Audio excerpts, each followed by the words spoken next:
Okay, let's every 6 months basically this has to be redone. So if you think you've seen this video before, you really kind of have. Not really. Top value Nikon DSLRs. There's a reason why you can't go by specification sheets. Anybody that repairs cameras, and those people are to be trusted far more than people that sniff buttons and go off specification charts, because specifications really can't tell you a damn thing. They really cannot. Based upon specifications, nobody would buy currently an Nikon D3. They go, well, 12 megapixels, doesn't have enough autofocus points, or the Nikon D700, well, that's just an absurdity. Why, that's a camera from 2008, 2009. Well, that's just ridiculous. Well, I've owned all the Nikon DSLRs.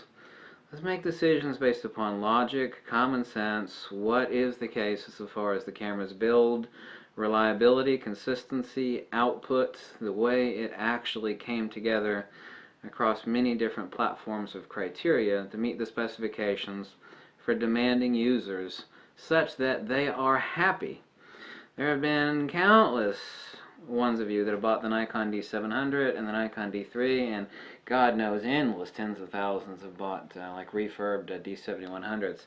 And the happiness has been basically 100%. I mean, there only been a couple people that were unhappy, and those two people got bum cameras. But I'm certainly not at fault for a lemon making its way into people's hands. I mean, that's going to happen with anything, of course.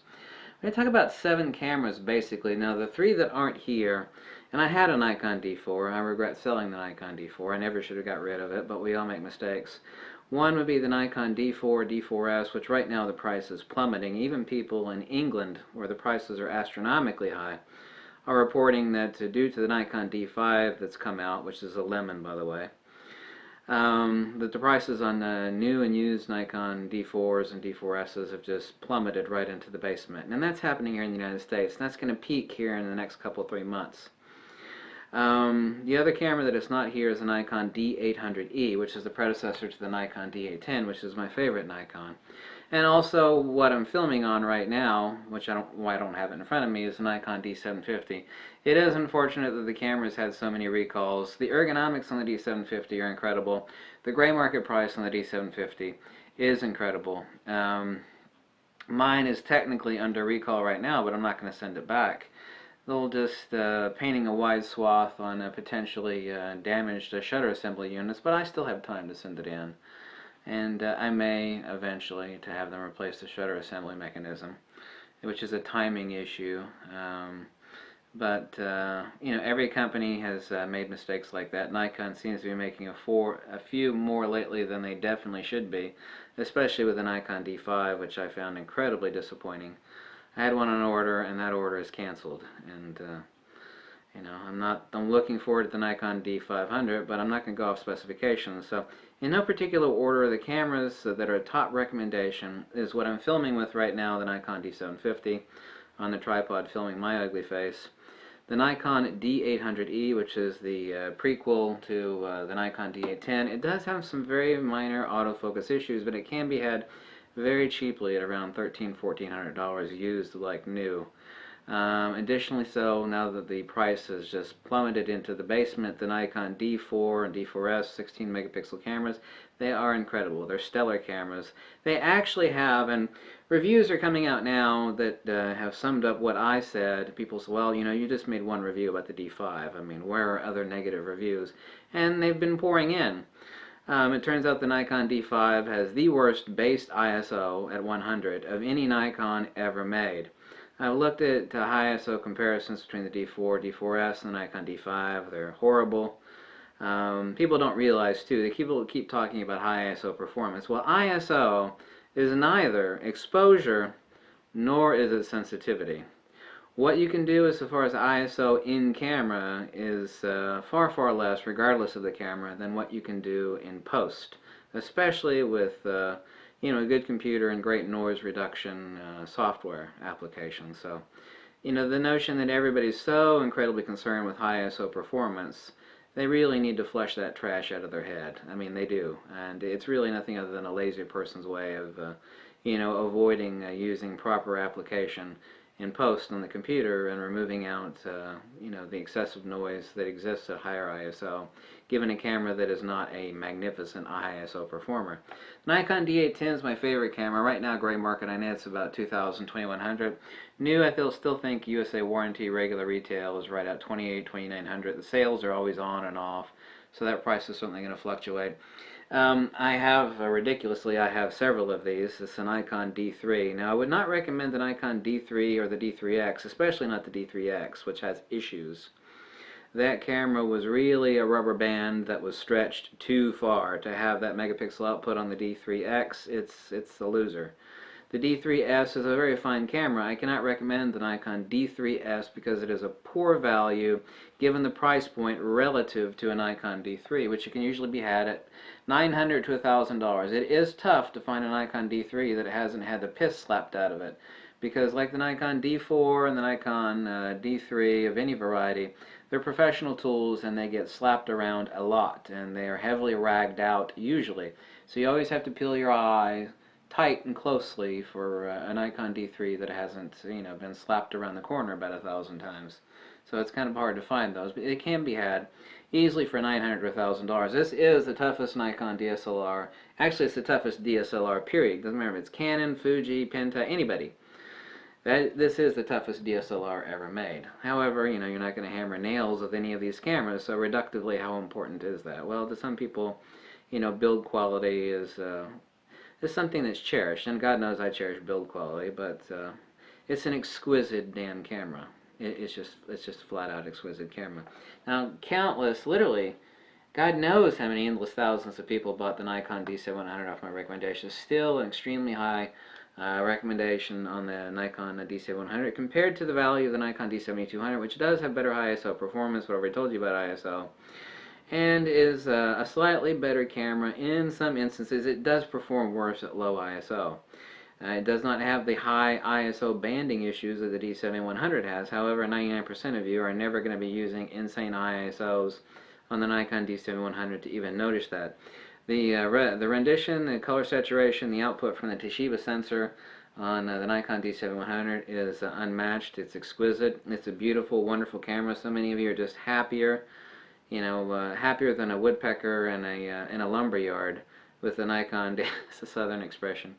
With the D7100, that, you know, it kind of goes without saying. I mean, God knows how many people bought a D700, and I've got a couple D700s. It's an incredible camera.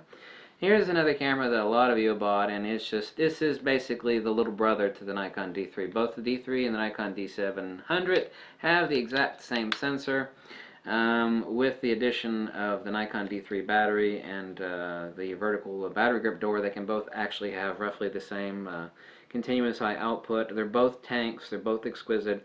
The one question that people need to ask themselves is, why would a professional, not referring to me, but to any professional that has a bunch of high-end Nikon cameras or glass or whatever, why, if they have like a Nikon D810 or a pair of them like I have, why would they still have that Nikon D700?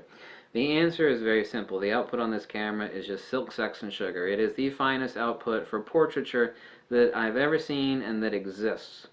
If you're not cropping the hell out of your shots, since it is a 12 megapixel camera, so you're not going to be cropping the hell out of the shots, taking you know, telephoto shots of birds and you know, or macro shot. You know, the megapixel on the sensor does not exist there to do that and have awesome output.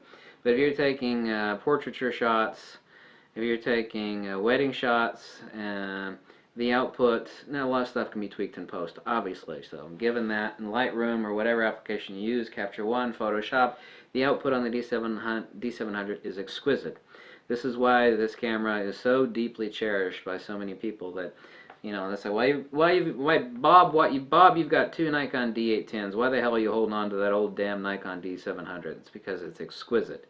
It is just silk, sex, and sugar. It is perfection.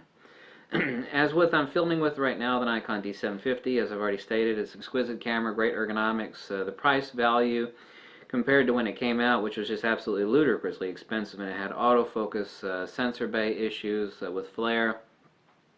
It had a couple recalls, and right now there's a third recall on the shutter assembly, and all of that is of course abysmal. But if you can actually check the camera, make sure you've got one that's not under recall. The Nikon D750 is an exquisite camera that has great gain. It actually is a Nikon D610 sensor, by the way. The high ISO performance is due to the AD converters and the SNR firmware. A lot of people talk about, a camera sensor, but what really goes on in every DSLR camera, most of which is not sensor side, is actually AD converter and SNR firmware and how the signal is processed. But how well it does or does not process it, a lot of stuff can be taken care of in post. But people are generally lazy. They want great in-camera high ISO performance, and that's all well and fine. But you can do the same thing 9 times out of 10 if you have decent latitude on the camera to take care of that in Lightroom, in your raw converter. You can add the exposure, you can use noise reduction software like Topaz, or denoise projects, and any one of a number of other denoise applications. So those are the top recommended Nikon cameras. I did take a nasty squat over the Nikon D5 yesterday, and a lot of butthurt Nikon fanboys were somewhat upset about that. But I mean, just because I've got tons of Nikon lenses and cameras doesn't mean that I'm going to be praising Nikon. Nikon has not done a damn thing for me. Nikon isn't giving me anything. I mean, Nikon hasn't even given me a t-shirt. I mean, even if they had, I'd still tell the truth. I mean, Nikon's not doing anything for me. They don't give a damn about me. Why should I say the Nikon D5 is awesome if it's not awesome? The camera sucks. There are a lot of reviews out there. I mean, the camera is not an abysmal failure. Let's be frank. I mean, it's a decent tool, exactly designed for what it's intended for, as a photojournalistic tool. But the autofocus stinks on it. The ergos are horrible. The build quality is nasty. It's plasticky and it squeaks. Can't recommend the Nikon D5. I cannot recommend it. I would have actually got the camera if it was on the fence. Like, well, I would get it. It's not too great, but it's not too bad. But it wasn't even on the fence. It was way down here. Oops, not my lens here. And so that's the reason, price isn't an issue. Would have got the camera. But there was no way of buying that camera. I mean, it just failed. It just kept failing. And the autofocus was just too damn slow. But the one great thing about the Nikon D5 coming out is the fact that it has drastically lowered the price on not only Nikon D4 and D4S, which have dropped into the basement, but it has also dropped the price on used Nikon D810s. This is really Nikon's flagship camera. The Nikon D4S and what is now its replacement, the Nikon D5, are photojournalistic professional cameras. So while they're professional cameras are Nikon's flagship camera, how can you say this is Nikon's flagship camera, the D810? Well, it is. The Nikon D5 and the D4, D4S before it, and the Nikon D3, D3S, and D3X before it were the flagship cameras for a different arena. High ISO performance, ultra-fast autofocus, which the Nikon D5 fails at, actually. And they're photojournalistic camera for sports, action, not to say you can't do portraitures and everything else with them. Obviously you can, but they are designed specifically for that. This is specifically a far better camera for taking to weddings, for portraiture. I mean, 36 megapixels, the raw files are just crushing, even on a super fast computer, but it is my favorite camera. And absolutely love it. The Nikon D750 is also beloved. However, I want to slap Nikon in the face for having so many damn recalls on the Nikon D750. I mean, that's disgusting of them. But a company like Nikon that produces so many bloody cameras, they're going to have losers. But that's still no excuse for Nikon rolling out, a $6,500, bummer of a camera. I mean, the autofocus on the D5 was just atrocious. And by the way, I just used the new Nikon Speedlight today, the SP5000. I won't get into the details, but that Speedlight has issues. All former top-level Nikon Speedlights, SP900, 910, SP800, were Japanese-made. The new Nikon Speedlight, which is $50 more, is made in China.